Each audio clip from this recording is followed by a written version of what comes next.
Կիլիկիա հին աշխարհի հիասքանչ վայրերից մեկը։ Եվ եթե փոքր Ասիան կոչվում էր ազգագրական կաթսա, ապա Կիլիկիան դրա իսկական հայելին էր։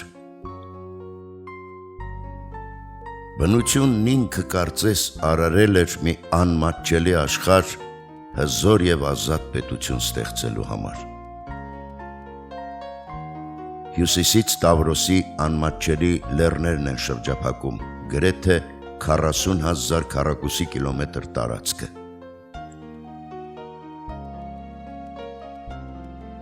Հարավից 500 կիլոմետր ձգվում է միջերկրական ծովափը։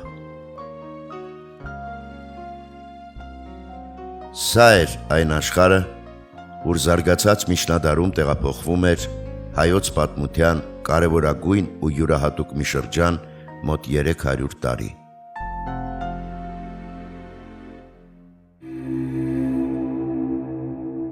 Նախորդ ֆիլմում մենք պատմեցինք, ինչպես բյուզանդական քաղաքականության, ապա ռազմական միջամտության հետևանքով ոչնչացվեց հայոց անկախ պետությունների պատվարը, ազատ ճանապարհ բացելով քոչվոր թուրքերի առաջ։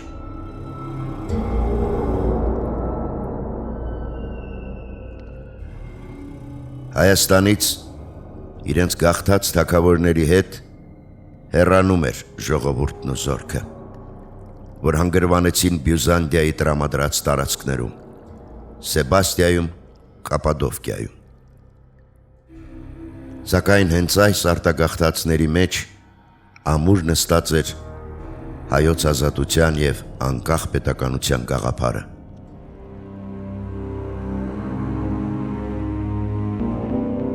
Իր նախորդ պատմության ողջ ընթացքում խեթական աշխարհակալության, հելենիստական ու հայ արտաշիսյան պետությունների, ապա նաև հռոմեական ու բյուզանդական կայսրությունների կազմում Կիլիկիան մշտապես մի տեսակ կիսանկախ պետության կարգավիճակ ուներ։ Եվ միակ անգամը, երբ երկիրը լիակատար անկախ ու ժամանակի հզոր թագավորություններից մեկը դարձավ,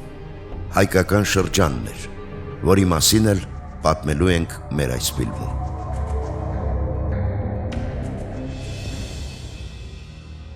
Յոթերորդ դարում իսլամական նվաճումների ժամանակ Կիլիկիայում ապրում էր հայկական ստվար բնակչություն, որը կատաղի դիմադրություն էր ցույց տալիս հարձակվողներին։ Ուստի խալիֆաթում Կիլիկիան անվանում էին Փոքր Հայաստան։ Խալիֆաթի անկման հետ միասին սկսվում էր արևմտաքրիստոնեական աշխարհի հակադարձ շարժումը։ Հռոմն էր դարձյալ, որ կաթոլիկական Եվրոպայի ողջ տարածքում զինված ուժեր էր զորակոչում արշավելու արևելք և ազատելու փրկչի գերեզմանը անհավատների գերությունից։ Եվ ահա մերձավոր արևելքի բազմաչարչար հողը հեղեղվում է նոր բանակներով։ Խաչակիրներն էին։ Սրանք գալիս էին Կոստանդնուպոլսի վրայով, բախվում էին Սելջուկ քոչվորների հետ, անցնում էին հայկական բարեկամական տարածքներով ու մղվում դեպի Երուսաղեմ։ Դքսություններ և նույնիսկ թագավորություններ էին ստեղծում արևելքում եվրոպականների օրինակով և օրենքներով։ Դրանք պատմությանը հայտնի են Լևանտի պետություններ անվամբ։ Հենց այս հենքի վրա էլ շուտով կազմավորվելու էին ասպետական միաբանությունները, տաճարականներ, հիվանդախնամներ, ապա տևտոնականները։ Հայոց բարձրաշխարհիկ իշխանավորների շատերը այս միաբանությունների անդամ էին։ Նույն ժամանակներում Կիլիկիայում բազմաթիվ մեծ ու փոքր ավատական իշխանապետություններ էին կազմավորվել, որոնք անդադար բախումների մեջ էին արաբների, բյուզանդական գերիշխանության, սելջուկ թուրքական հրոսակների հետ։ Ահա հենց այդ ժամանակներում տեղի է ունենում մի դեպք, որ պիտի վիթխարի հետքեր թողներ աշխարհի պատմության մեջ։ Աքսորիալ Գագիկ II արքայի թիկնապահ Ռուբենը, որ ենթադրաբար մի կողմից Բագրատունի էր, մյուս կողմից Արծրունի, Ամանոսի լեռներով անցնում է Կիլիկիա և ստեղծում մի հզոր իշխանապետություն։ Սա ապստամբեց Բյուզանդիայի դեմ և երկիրը անկախ հռչակեց։ Նրա որդի Կոստանդինը տիրեց վաղկա Բերդին, դարձնելով կենտրոն, պատերազմներ մղելով Բյուզանդիայի, Սելջուկների, Խաչակիրների, Մամլուքների դեմ, կարողացավ ազատագրել նույնիսկ դաշտային Կիլիկիան, մինչև Ալեքսանդրետի ծովածոց, որը կոչվում էր Հայկական ծոց։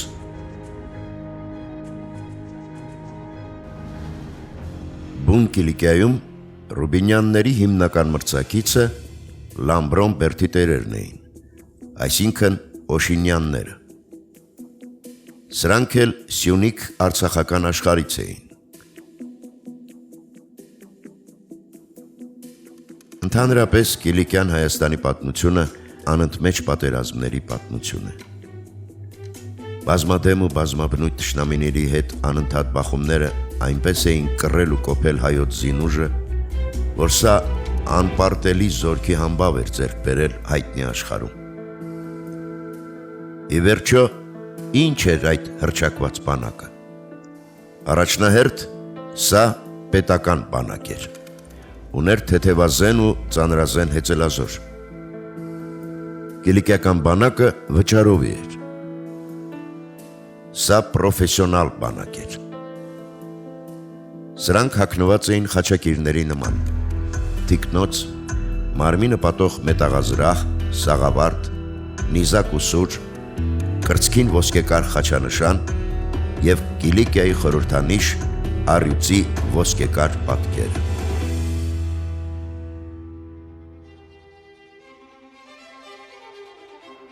Հետաքրքիր է Մարկո Պոլոյի մի հակիրճ դիտարկումը Հայաստան այցելելուց հետո։ Կա երկու Հայաստան, ասում են նա, մեծ և փոքր, նկատի ունենալով Կիլիկիան։ Այս փոքրում իշխում է մի թագավոր, որը պահպանում է օրինականությունը։ Կիլիկյան առևտրանավերն ակոսում էին միջերկրական ծովը իր ողջ երկայնքով, մինչև Կադիքս, հասնում Ատլանտյան օվկիանոսին։ Կիլիկյան առևտրական գրասենյակներ ու դրամատներ էին գործում այնպիսի հռչակավոր նավահանգիստներում ու քաղաքներում, ինչպիսիք էին Վենետիկն ու Ջենովան, Պիզան, Ֆլորենցիան ու Մարսելը։ Նույնպիսի գրասենյակներ ու դրամատներ ունեին հիշատակված քաղաքները Կիլիկիայում, Այաս, Տարսոն նավահանգիստներում, Ալեքսանդրետի ծոցում և այլն։ Ուստի երկիրը հասել էր ժամանակի բարձրագույն զարգացածության մակարդակի։ Դպրոցներում ու բազմաթիվ ուսումնական հաստատություններում անցնում էին ֆրանսերեն, գերմաներեն, լատիներեն։ Ազգաբնակչության զգալի մասը տիրապետում էր բազմաթիվ լեզուների՝ արաբերեն ու ասորերեն, ֆրանսերեն ու իտալերեն։ Երբ Հռոմի Կլեմենտ 5-րդ պապը խնդրեց հետում արքաեղբորը գրել Կիլիկիայի օրենսդրության և մի շարք այլ հարցերի մասին աշխատություն,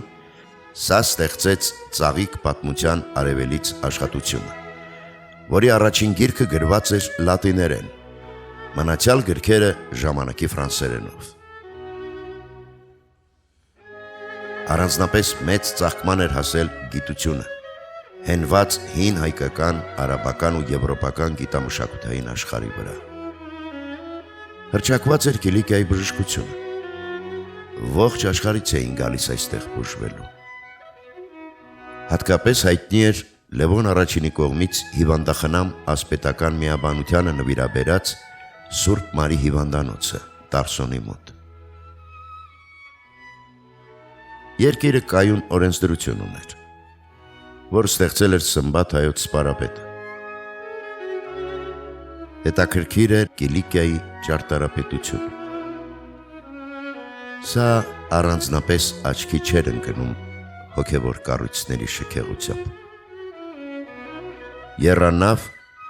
ու միանավ սովորական եկեղեցիներից էր բաղկացած։ Սակայն ամրաշինության բնագավառում հասել էր ժամանակի բարձրակետին։ Տեղանքը օգտագործվում էր գերագույն վարպետությամբ, դարձնելով ամրոցը գերազանցապես անառիկ։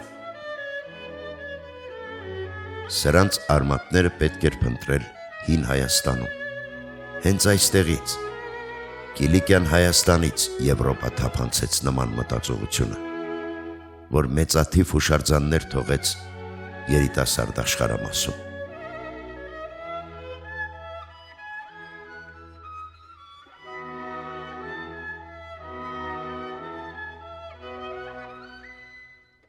Ուշագրավ է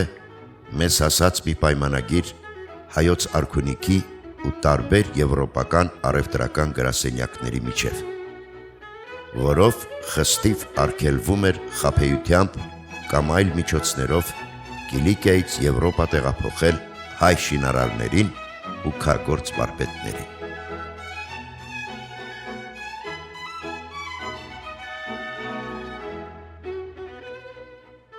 Ռուբինյանների իշխանապետությունը բազմաթիվ հերոսներ տվեց,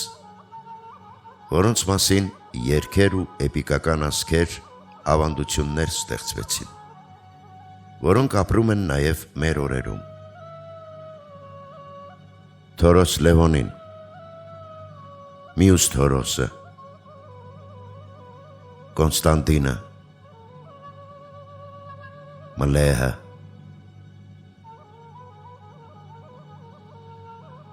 նրանք կարողացան միացնել հայոց անջատամետ ուժերն ու միավորել երկիրը։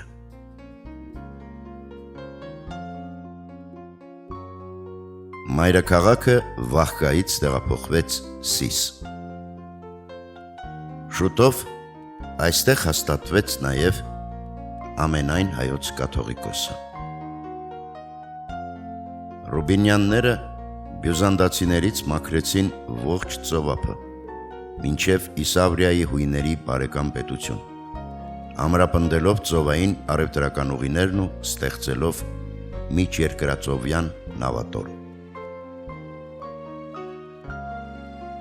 Սրանցից հատկապես աչքի էր ընկնում Մլեհ Քաջարի իշխանը։ Սա այն հազվագյուտներից էր, որ խիստ նմանվում էր Թեոդորոս Ռշտունուն։ Սա էլ ժամանակին հասկացավ իսլամական պետությունների հետ դաշնակցելու նշանակությունը։ Բյուզանդական վիթխարի բանակները բազմիցս ասպանդակեցին Կիլիկյան, հասնելով սելջուկ թուրքերի հետ դաշնակցելու ստորության։ Սակայն Ռուբինյանները անկոտրում էին։ Նրանք հայոց անկախ ու հզոր պետություն էին ստեղծում։ Կիլիկիական էպիկական մի ավանդազրույց պատմում է, որ Սև Սարի լճում սուզված է Քաջարի իշխան Մլեհի սուրը, ով որ կարողացավ հանել այն, կտիրի ողջ աշխարհին։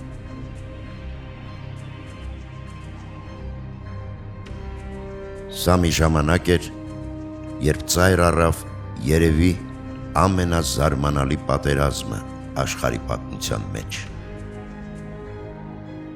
Եգիպտոսի Այուբյան սուլթան Սալահ էդ-Դինը վիթխարի բանակի գլուխ անցած արշավում է դեպի Կիլիկիա, սակայն լուր է ստանում, որ արևմուտքից դեպի նույն երկիրն է շարժվում խաչակրած ամենամեծ արշավանքը, որը գլխավորում էր սրբազան հռոմեական կայսրության արքա հռչակավոր Ֆրիդրիխ Շիկամորուսը։ Ասում են,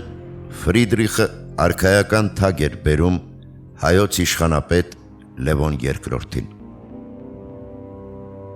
Իրավամբ են ասել հները,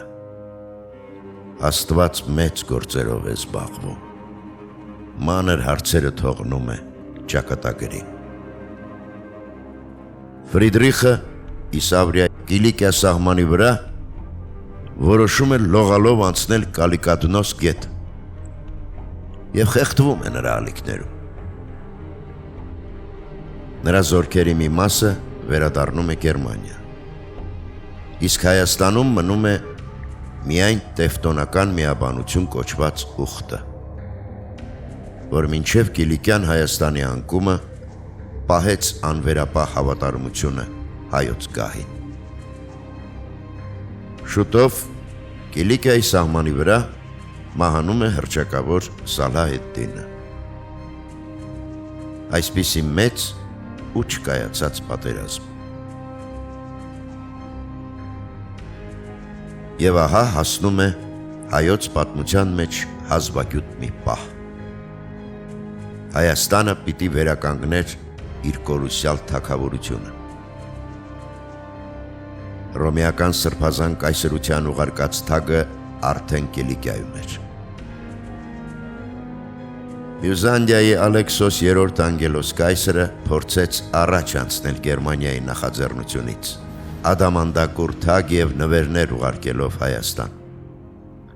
Մի խոշոր պատվիրակություն էլ ժամանեց արաբական աշխարհից, որ արքայական զգեստներ ու շքեղաշուք թագ էր բերել Հայաստան։ Թագն ու մեծաճոխ նվերները ուղարկել էր իսլամի տերը, Բաղդադի խալիֆը։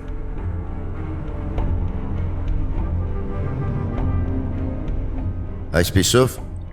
հայոց այս անկախ թագավորության հաստատումը ողջունում էր ողջ աշխարհը։ Շուտով Ալեքսանդրետի ծոցն ու դաշտային Կիլիկիան վերջնականապես ազատագրելուց առաջ Լևոնը ջարդուփշուր է անում Կիլիկիա արշաված Սալահեդդինի որդու բանակը։ Լևոնը Տիգրան Մեծից հետո երկրորդ հայ ինքնակալն էր,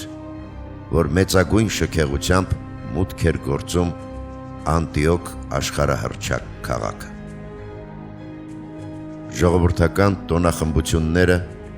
զորահանդեսներն ու ասպետական տուրնիրները տևեցին 8 օր։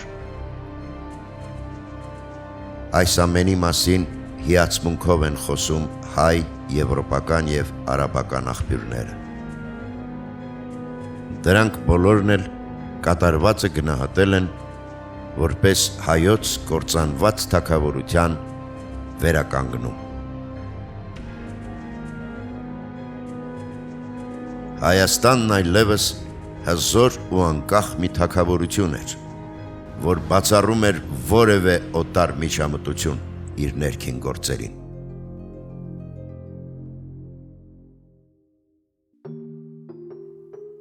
Ավաղ այս առաջին արքան վերջինն էր Ռուբինյան հռչակավոր տողմից։ Լևոն առաջինը արու ժառանգ չուներ։ Նա դուստր ուներ, Զաբել անունով, որին էլ ամուսնացրին Օշինյանների ժառանգ Հետումի հետ և սկիզբ դրվեց Կիլիկիայի նոր արքայական դինաստիայի։ Հետումյան հարստությունը Կիլիկիայի պատմության հզորագույն շրջանն էր։ Այս ժամանակներում երկիրը հասավ զարգացման գագաթնակետին։ Ռազմական, տնտեսական, հոգևոր մշակութային աննախադեպ վերելքը Կիլիկյան Հայաստանը, այդ կարևորագույն խաչմերուկը, դարձնում էր համաշխարհային քաղաքակրթության մի կենտրոն, ուր կուտակվում և որտեղից սփռվում էին աշխարհի հոգևոր, մշակութային, նյութական ամեն տեսակ հարստությունները։ Կիլիկիական Այաս հզոր նավահանգիստն օրինակ վտանգավոր խոչընդոտ էր միջերկրածովյան առևտրին իշխող Ալեքսանդրիայի համար։ Ահա ևս մի կարևոր թշնամանքի պատճառ Եգիպտոսի և Կիլիկիայի միջև։ Եվ օրեցօր առավել կատաղի էին դառնում կիլիկեցիների ու մամլուքների ընդհարումները։ Արդ ովքեր էին մամլուքները։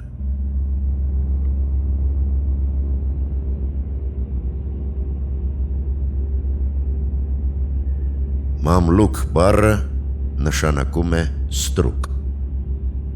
Սրանք գերի վերցված քրիստոնյա երեխաներն էին, հիմնականում հայեր, որոնց դաստիարակում էին իսլամական ոգով, բացատրելով, թե իրենց ծնողներին գյավուրներն են սպանել։ Վրեժխնդրությամբ լցված այս ինստիտուտը գոյատևեց մինչև մեր ժամանակները ի դեմս ենիչերիների։ Սրանք անխնա սպանում էին իրենց ազգակիցներին, գուցեև հարազատներին։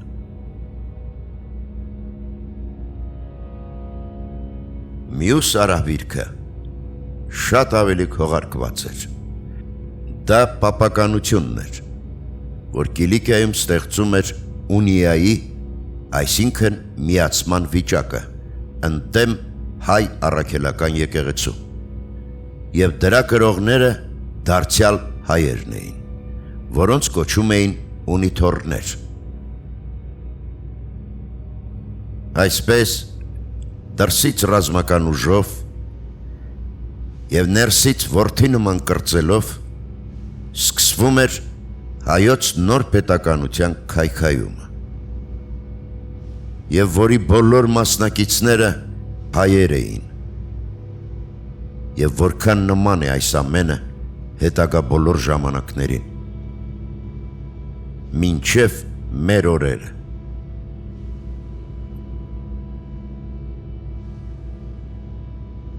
Հիսուսի ծնունդից հաշվված 13-րդ դարը մի իսկական արհավիրք էր համայն մարդկության համար։ Աշխարհի հեռավոր ծայրից,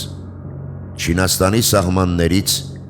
սկիզբ էր առնում ժողովուրդների մի նոր տեղափոխություն։ Մոնղոլներն էին, որ խստավարժ ու ոչ մեծ բանակով սկսեցին արշավանքը, իրենց հետևից բերելով թաթարներին ու զանազան այլ խաժամուժ ցեղերի։ Սրանք այն 25 ժողովուրդներն էին, որոնց ըստ Մովսես Խորենացու լեռների ետևում կալանել էր Ալեքսանդրը։ Այժմ ազատություն ստանալով, սրանք արշավում էին Խաղաղ օվկիանոսից մինչև հաջորդ ծովը հասնելու նպատակով։ Եվ սրանց հանճարեղ զորավարը Տեմուչինը իրեն կոչում է Չինգիզ խան, այսինքն ծովերի տիրակալ։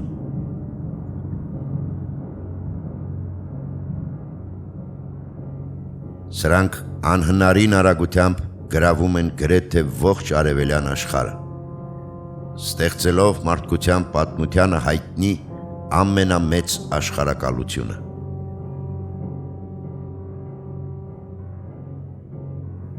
Զարմանալիորեն սրանք կանգ առան Կիլիկիայի դարպասների մոտ և անմիջապես խաղաղության ու համագործակցության դաշինք կնքեցին հայոց թագավորի հետ։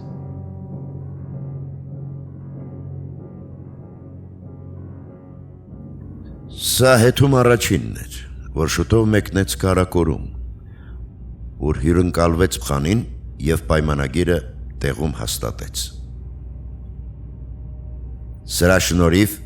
Կիլիկյան Հայաստանին ենթարկվեց Հալեբ քաղաքը իր շրջակայքով։ Հայ-մոնղոլական դաշինքը տհաճ անակնկալ էր աշխարհի մեծ պետությունների համար, և անմիջապես գործի անցան ունիթորները։ Հայոց թագավորության ներսում ստեղծվում էին այլազան կուսակցություններ, լատինանմոլ, արևելահայաց և այլն։ Այս իրավիճակը խիստ գրգռում էր իսլամական աշխարհը, մինչդեռ թուրք սելջուկները հանդարտ սպասում էին, ինչպես գողն է սպասում մութ գիշերվան։ Հայոց դաշնակից մոնղոլական աշխարհակալությունը, որպիսի արագությամբ գոյացել էր, նույնպիսի արագությամբ քայքայվում էր։ Շուտով մոնղոլական բանակը մերձավոր արևելքում ծանր պարտություն է կրում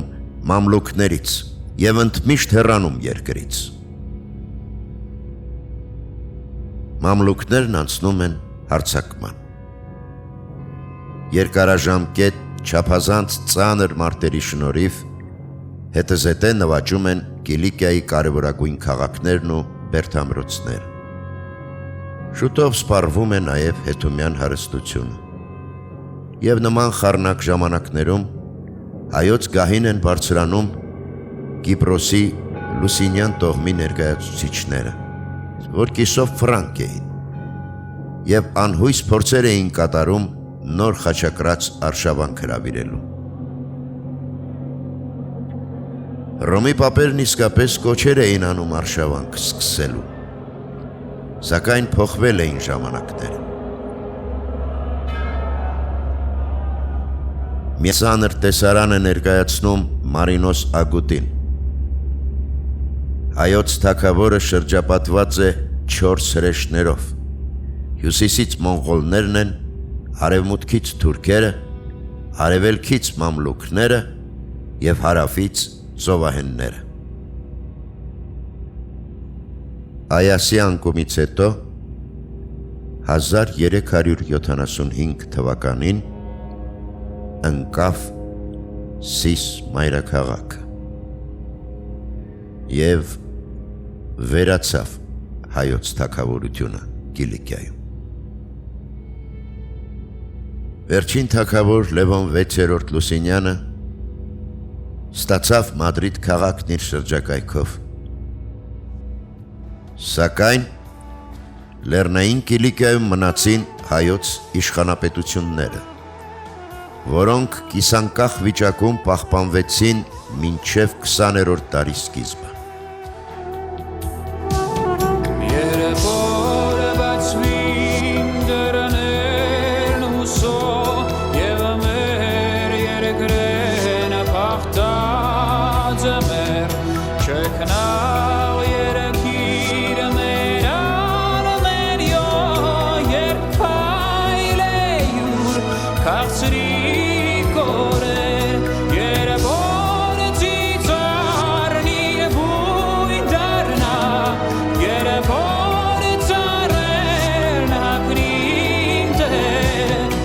Ցանկամ տեսնել իմ Կիլիկիա աշխարհ, որից ետ դուր արել, ցանկամ տեսնել իմ Կիլիկիա աշխարհ, որից ետ դուր արել։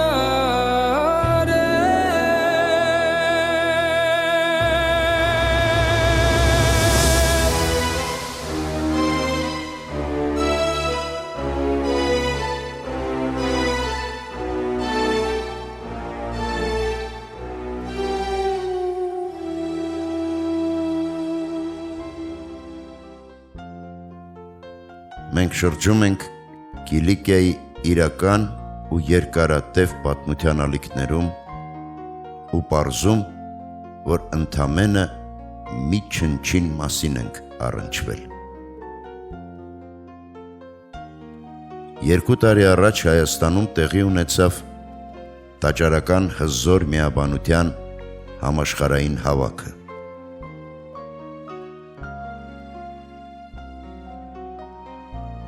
Վերջերս Հայաստան եկավ Հռոմի պապը, որն իր այցելությունը որակավորեց որպես ուխտագնացություն Սուրբ Երկիր։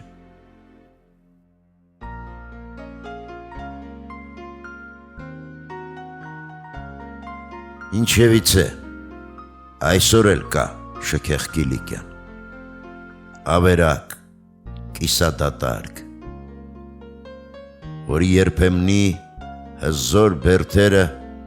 իրենց դատարկ ակնախոռոչներով նայում են լեռներին ու ծովին, սպասելով, թե երբ է դարձյալ զրնգալու հայոց լեզուն, բառն ու բանը, հայոց երգն ու երաժշտությունը իր վիթխարի սրահներում։ Միակ լեզուն, որ իրենք հասկանում են։ Կա նաև հայ ժողովուրդը, իր հյուսիսային լեռները քաշված, դարձյալ անվախճան պատերազմի մեջ, որ վիրավոր առյուծի նման վերքերը լիզելով սպասում է, թե երբ կառողջանա, որ կարողանա դարձյալ տեր դառնալ իր հայրերի ժառանգությանը, որ կոչվում է հայրենիք։